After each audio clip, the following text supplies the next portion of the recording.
get down to business. Let's Everyone's get talking about down to business. Be advised, my OnlyFans is now 20% off. Weirdos are gonna come after y'all. Oh, no. Never. Oh, never. I was pretty upset this morning when I made my last video, but I am more relaxed now. So let's jump straight into the thick of things on what the hell is happening in Boulder, Colorado, Buff Nation. The news from our running back room is heating up with some big moves. Sivan Wilkerson and more recently, Dylan Edwards have hit the transfer portal. What's sparking this sudden shift? Let's break it down. Here's the scoop from Uncle Neely and Jake Schwanitz, who is close to the action and who is there in the thick of things. Savion Wilkerson entered the portal. Yep. And then Dylan Edwards entered the portal today. The running back room just seen a lot of attrition. What's been going on? What can you tell the people? I can tell you what you just said. They were not at practice today. They were not in the building today. I think that this is one of those things, man, that you just have to look at the chronological order of how things happen. And I think it's just a red flag to college football out there. There are some people that do not want to compete. You know, it is no coincidence to me that when Coach Prime announced that Charlie Offerdahl was going to be a number 2, and then we sign a running back from Ohio State, 2 guys leave. Yeah.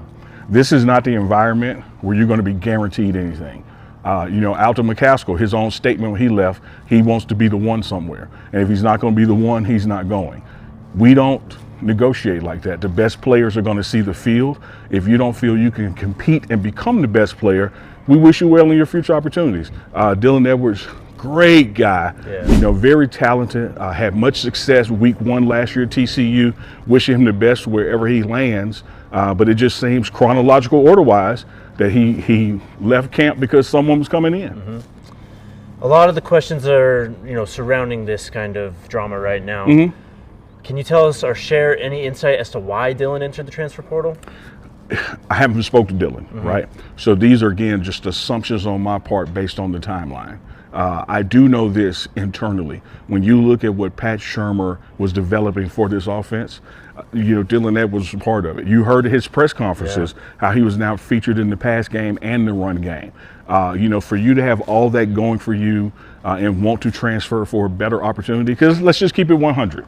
These guys transfer for a better opportunity. And I can't knock you wanting a better opportunity, but I don't know what better opportunity than you have then when you're on a team with Travis Hunter, Shedeur Sanders, and you're still getting featured in the playbook. Like, I can't make sense of it where you think you're going to go and you're going to get more than that. There were schemes based on him. There were play calls drawn up based on him. As he said in a press conference a couple of weeks ago, he was excited about being in the pass game. Just last week, he asked me to mic him up for practice. I mean, just last week. So when I look at the chronological order, Charlie goes up to firm 2. We sign a running back. He leaves. It just sends a message to me, you don't want to compete. Same thing with Savion. He came from Jackson State with us, got here late. His waiver was approved. A lot of things were done to help him be able to transition smoothly. Scored a touchdown at TCU. Dylan had that big day at TCU, and Savion still scored as well. So this running back room is always operated by committee, and everybody eats. But they chose to leave. A lot of people on the outside are going to see this as a surprise. Is this a surprise inside the building that Dylan Edwards entered the portal? Let me tell you this, and I say this sincerely, Jake, great question. I don't know a person on God's green earth that has been gifted with the level of discernment and forecasting that Coach Prime has. None of this stuff catches him off guard. He may not know that this guy was leaving on this day, but he's a great reader of body language and attitude, and and kind of seeing that a guy, is not really giving this all. Coach and I talked last night, and I'll tell you something I said to him, and he amened it.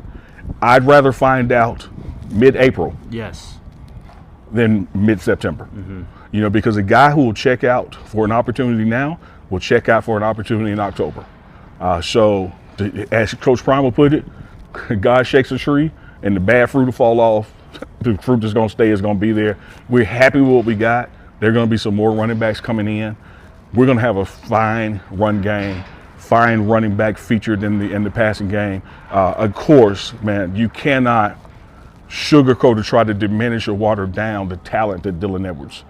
You can't even do that with Savion and his bowling ball style. We got to keep in mind, though, Mike has been running that ball. Yep. You know, and so again, it gets back to me. Some people don't want to compete anymore.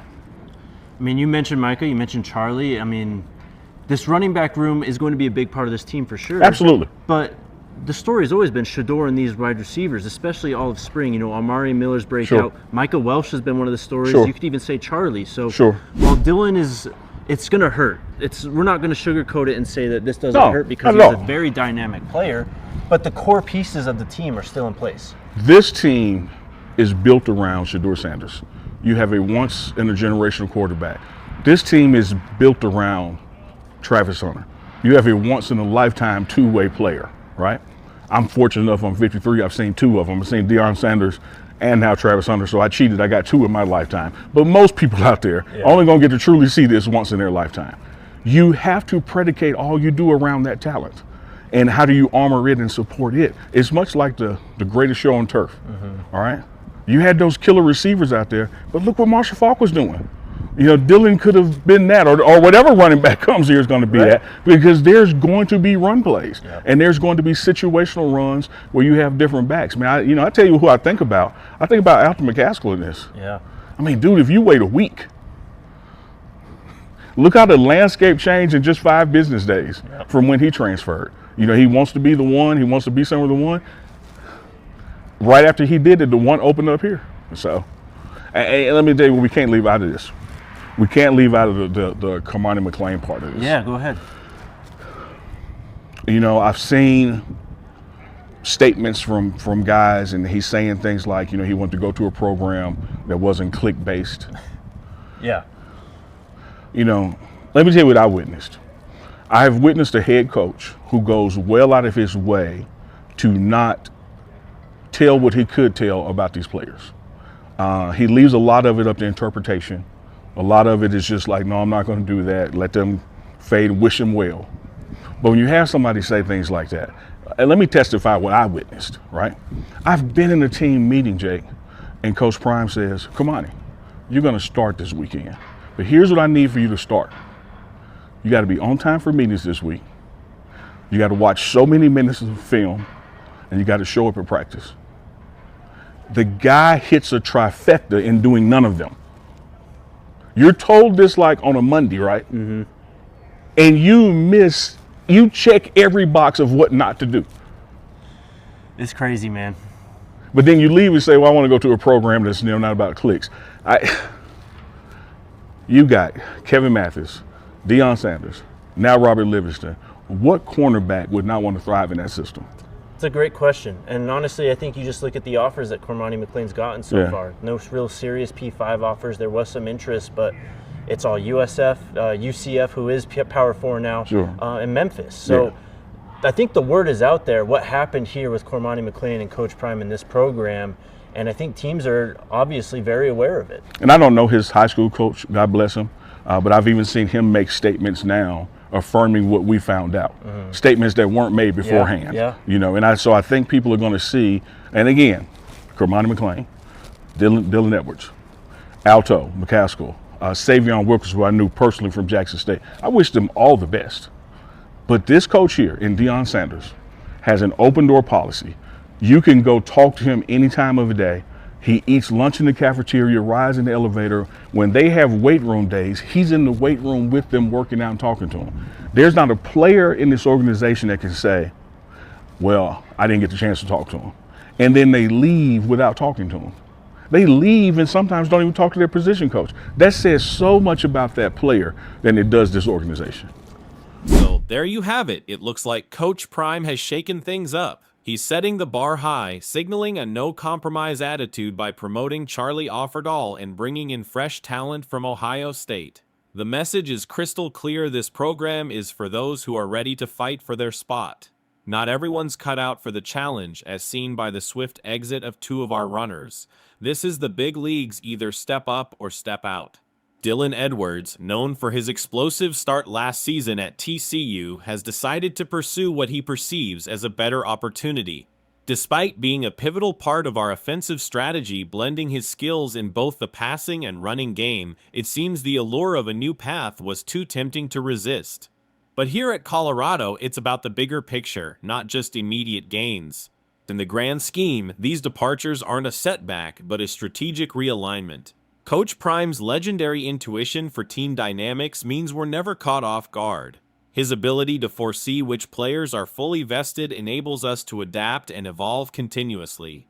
Every shift is an opportunity to refine our ranks with those who embody our core values of grit and determination. And what's next for our running back room? We're not just rebuilding, we're reloading with talents that fit our aggressive, dynamic game plan. The future looks bright with strategies in place to exploit every back's unique strengths, ensuring our playbook remains diverse and formidable. Inside Buff Nation, it's all about rising to the occasion. With new recruits stepping in and a solid foundation of dedicated players, we're poised to keep our offense firing on all cylinders. The mantra here is simple: next man up. It's about pushing forward, never settling, and always striving for greatness. So stay tuned, Buff fans. The journey continues, and it's only getting more thrilling. As we gear up for the next phase, expect our team to come back stronger, more focused, and ready to dominate. For all the latest updates and insider action, you know where to keep it locked. Buff Nation, let's gear up for a season of epic proportions full steam ahead. And shout out to Uncle Neely and Jake Schwanitz, great work like always. Please continue to like, comment, subscribe, and remember, until next time, sidestep the haters on your way to the bank, and remember, we're coming strong, ready to dominate.